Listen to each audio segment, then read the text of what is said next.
and welcome to a brand new episode of Business PNG. Now, we recently visited the FM 100 Talkback show in which host Douglas Dimagi spoke to APEC PNG Ambassador Pomaleu about lessons learned during past meetings and upcoming meetings such as the Trade Ministers Meeting, Tourism Week and SOM 2. Ambassador, now that we've just sort of got one huge chunk of meetings in that calendar off the way, it doesn't give you any sigh of relief. You still have to prepare for more. I mean, we've got another round of activities coming up in a month's time in May, haven't we? Yeah, that's right. And good morning, listeners. Douglas, thanks. We got one in the bag, I guess. It's the biggest one. Last time we met, Douglas, I previewed the meetings and talked about what's to be expected, and that came out quite nicely. We ended up doing something like 55 meetings. We actually projected for a lot more than that, but we actually did about 55 meetings over the course of 14 days. I think to put it really clear, I think we outdid our own expectations. That was important, and the feeling of being able to come out and say, okay, we've actually done this, and in the context of how APEC meetings are structured on a year-to-year basis, senior officials meeting number one is always going to be the biggest. It's a planning meeting. This is where all the forums and working groups come together and talk about the work plans for the year. How the different committees are going to respond to the host economy's policy priorities. So we had the SOM 1 meetings were a good, useful opportunity for the committees to tell us how they are responding to our policies and priorities, and that was important to us. We kicked off the meeting with the Emergency Preparedness Working Group. We ended the meetings with senior officials, one meeting on the 9th of March, and there was then a regional visit to Grog on the following day. Much has been done, but as I said when we last met, the hosting year is not disjointed. We carry the work from someone. There are intersessional work that is done by committees and for us that feeds then into SOM 2, which, as you know, happens in a couple of weeks' time. On the 14th of May it begins, and it doesn't end until the Ministers for Trade meet on the 25th and 26th of May. So yeah, we've finished off SOM 1. We wrapped up the reports. We as we speak, putting a information paper to our government, just in terms of briefing them on what transpired in the meetings and getting some instructions done, and then we straight on to preparing for senior officials meeting number 2, which begins in a couple of weeks' time. So what we want to do, and I guess this morning it shouldn't be about me, Douglas, it should be about Mr. Hood and his team, because what we want to do is try to get all our sectoral committees, particularly those committees that are chaired by Papua New Guineans, to come to studios like this one and talk about what transpired in their own specific meetings. And I do want to thank Mr. Hood and his team for agreeing to my schedules and coming to join us. It's about trying to get them to speak to our audiences about what actually transpired in their own meetings. The usefulness of understanding what APEC is about is not to hear from me actually on the sort of high level things, but to go sector by sector and talk about what it is that's important for the different individuals that play in those spaces. So in this context, Mr. Hood actually represents two committees, one on investment expert group, which he's co-chair. He was also co-convener for a couple of years. Prior to that, as host, he's co-chair of that group, the investment experts group, and also under the IPA umbrella, as you know, we have the intellectual property office, and they also attend and co-chair the intellectual property experts working group, I think it's called, and so they get to talk about what actually happened in their own specific meeting. So Douglas, I really do feel that I should pass the ball to Mr. Hood and get him to speak on his specific committees. I'm Leon Gerari in Lorengau, and you're watching Business PNG.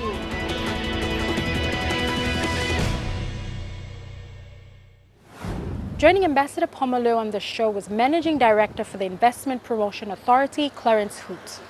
And can we just look at IPA itself and an overview of IPA's policy focus on APEC 2018? If we can start with that. Mr.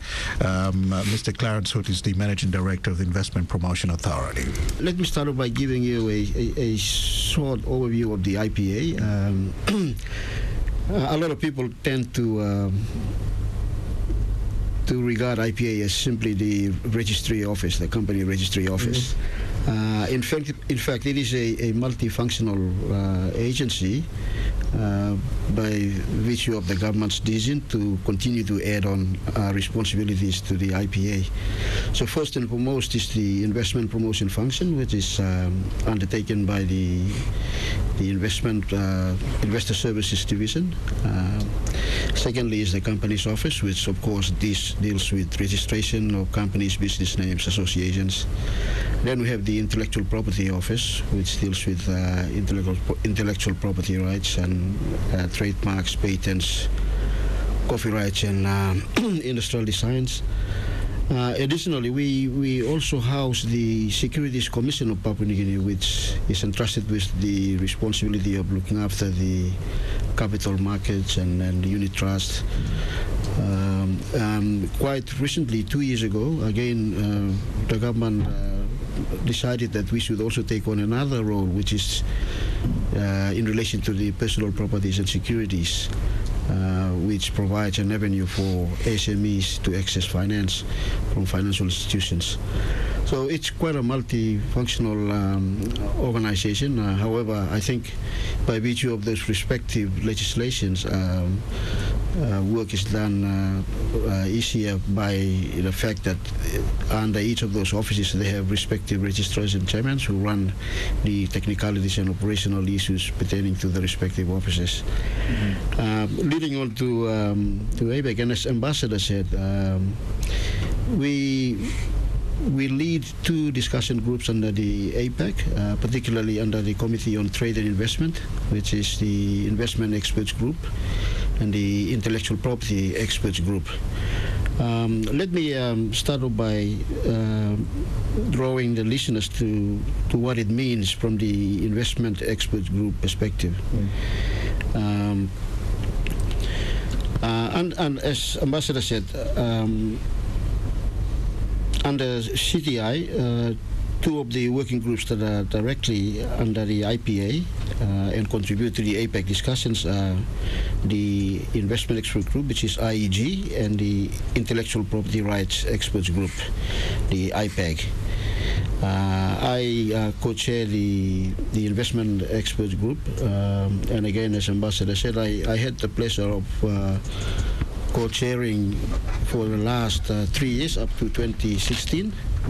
Being the first Papua New Guinean? Of course, it was Ambassador's doing that. He threw me in the deep end and I had to swim, but I think it was... And when the boss said, you're going to do this, then you just have to go along and try your best. It was a honorable experience, and I think that contributed a lot to to the discussions that we have had. The Investment Experts Group primarily deals with trade and investment policy issues that relate to how businesses are conducted and contribute towards discussions on where potential areas of improvements are and how to connect businesses in terms of trade and investment in the APEC fora. So from PNG's perspective, that responsibility is led by the IPA, of course, in conjunction with the other agencies. So we have under Ambassador's leadership, we have a Committee on Trade and Investment, which is led by a director.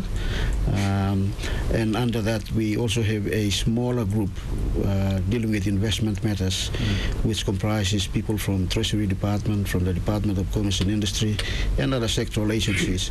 So when it comes to discussing policy issues, it's not discussed in a vacuum or in isolation, but of course in consultation with all our partner agencies and departments. And of course, the most important people that deal with these policies and benefit from these policies, the private sector.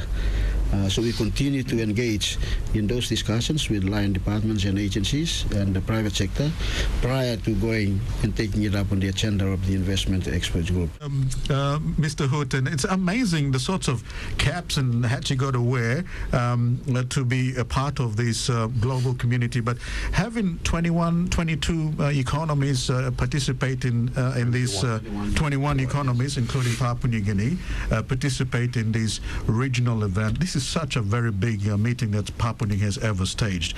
And your part as well, and how Investment Promotion Authority, obviously, you will obviously be having regular meetings with your staff and trying to see how this is actually going to benefit ordinary Papua New Guineans, a bit like me myself. Mr. Yes, Douglas. At times it can be challenging. However, I think it boils down to the support that you have in terms of your staffing and how you collaborate with other agencies and departments and the private sector, as I stated earlier. I just wanted, for the sake of the listeners, just to clarify what happens at the technical level in terms of these committees. Sure. So from the Investment Experts Group and the IPEC level, these are where policies and much of the technical work is undertaken. As the next step, the Committee on Trade and Investment, which of course in our case, as I mentioned earlier, is chaired by Madam Julie Wapo, we then report to the Committee on Trade and Investment, who subsequently take those issues up to report to Ambassador and the senior officials meeting. And then Ambassador takes it on from there to the ministers and eventually to the Leaders Summit in November.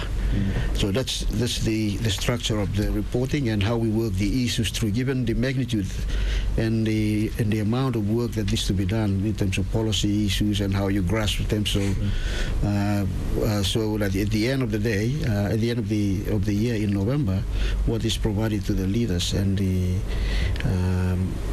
our Prime Minister, for that matter, is properly worked through that process. I touched a little bit on investment promotion work. Let me give some brief overview on some of the work that we do at the technical level. For instance, I think a number of people in Papua New Guinea have heard so much about the World Investment, the ease of doing business under the World Bank report, which is done annually. As you know, part of the discussions in the APEC forum is to address some of those issues when it comes to running or doing businesses either in the region or at the national level. For PNG's matter, for instance, part of the work that we've done at the IPA has been trying to look at the policies and the regulations and laws that we have within the IPA in the hope of trying to simplify the processes, cut down the unnecessary steps and make it easier for people to come in, formalize their businesses and get on to doing business almost immediately. So one of the things that we introduced as part of this ongoing work, of course, also within the APEC space, is the fact that we introduced the online registry system. In the past, it used to take somewhere between 50 to 60 days or more just to register a company or a business name. With the introduction of the online registry system, you can virtually get in within 10 days or almost immediately.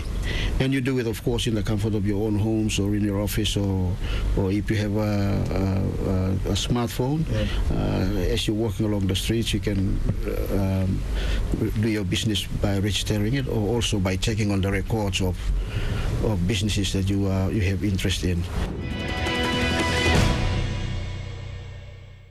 I'm Ian Jarari in Manila, and you're watching Business PNG.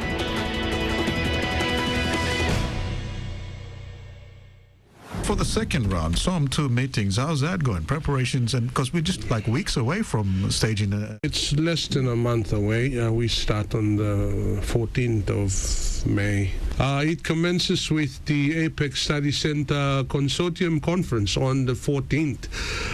That's an APEC meeting, but more, it's a consortium of APEC study centers. There's 21 APEC study centers scattered around the APEC economies. The last one to be established was PNG last year in 2017. So NRI is also NRI and APEC Study Center for Papua New Guinea. So they get to organize this conference, the APEC Study Center Consortium Conference, for which they're bringing all the membership of the APEC Study Center group to the first meeting, to their meeting. It's an annual meeting, so they're having this on the 14th of May. And APEC study centers are really academic institutions, research outfits that support all APEC economies in the policy development work. So where it is that there's a policy question to be answered, APEC economists would typically pass that on to the APEC study centers. Largely like a think tank? Yes, to work through. So we're having that. We're having also a number of important gender matters. The policy partnership on women in the economy will run a workshop, and a couple of meetings will also happen on ocean fisheries working group. We've got work on disabilities running. We got group on services to be convened, and a couple of normal meetings like Committee on Trade and Investment will have the second meeting. The Economic Committee will have the second meeting, and the Committee on Ecotech will have their meeting, plus the BMC. The most exciting, a couple of important things to look out for. In SOM 1, we chaired the first meeting of the SOM Steering Committee Steering Group on post-2020. Now, Douglas, you talked a little bit earlier about a bit of history when in 1993 a group of eminent persons worked through a number of things and delivered what is now known as the BOGO goals that was delivered in 1994. In Indonesia, a little place called Bogo. Don't ask me where that is. I haven't been there, but I know it exists because the name was given to the goal. So effectively, APEC's been working on the basis of that set of Bogo goals, which actually expires in 2020, in two years' time. So PNG, we helped chair the first meeting of the steering group, which is a senior officials group that will provide supervision to another group, effectively a eminent persons group, but it will be known as the APEC Vision Group. The APEC Vision Group, it will be comprised of nominees from 21 economies who will sit there and talk about the new set of agenda for APEC after 2020. So we get first opportunity, Douglas, to help shape the agenda for APEC after 2020. And we will be having the steering group, and then we will brief the incoming AVG, the APEC Vision Group, which will be, as I just said, will be comprised of 21 APEC representatives, not necessarily currently participating in APEC, but eminent persons from business or government or youth or the private sector to come in and talk about what it is that we should be putting to the leaders after 2020 as the agenda of focus for APEC as a body. So that's significant, Douglas. We are helping to define what it is that APEC should be focused on after the BOGO goals expires in 2020. So that's happening in Somtu. So we're going to help talk about that. So PNG will chair the SSG, it's called, the SOM Steering Group on AVG, and then we convene a joint meeting of AVG and Steering Group to brief them on what the expectations are, and then we will allow the AVG to then convene and start to put the actions together. So they meet at SOM 2 and SOM 3, and they meet at SOM 2 and SOM 3 next year, and they are expected to deliver a report in 2019 to the leaders. Okay. So PNG gets first opportunity to help shape the discussions for that. The other important thing, of course, apart from the senior officials meeting itself, which is to be convened on the 23rd of May and 24th, is of course the 24th meeting of the ministers responsible for trade. So we're getting ministers from the 21 economies to come and talk about trade issues, very important issues. And I guess listeners and the viewers would be interested to know that this meeting of trade ministers is typically addressed by the Director General of the World Trade Organization. So we expect he will be in attendance. And is also typically addressed by the Managing Director of the International Monetary Fund, which and we expect that Madame Lagarde will be in attendance in Port Moresby on the 25th and 26th of May. In that regard, I'm aware that there are now ongoing and advanced discussions with the private sector to ensure that we capitalize on the opportunities for when Madame Lagarde is in town to actually address the business community in a proposed breakfast either on the 24th or the 20, I think it would be the 25th, but that's yet to be confirmed. So that's important just to note. That's going to happen in the next month. I think what's important at policy level as well is with trade ministers meeting, it provides PNG as host of APEC in 2018 the first opportunity to try and shepherd a statement through the ministers to be released. That's an important challenge, Douglas, because we get an opportunity to determine the language, the approach, the content of this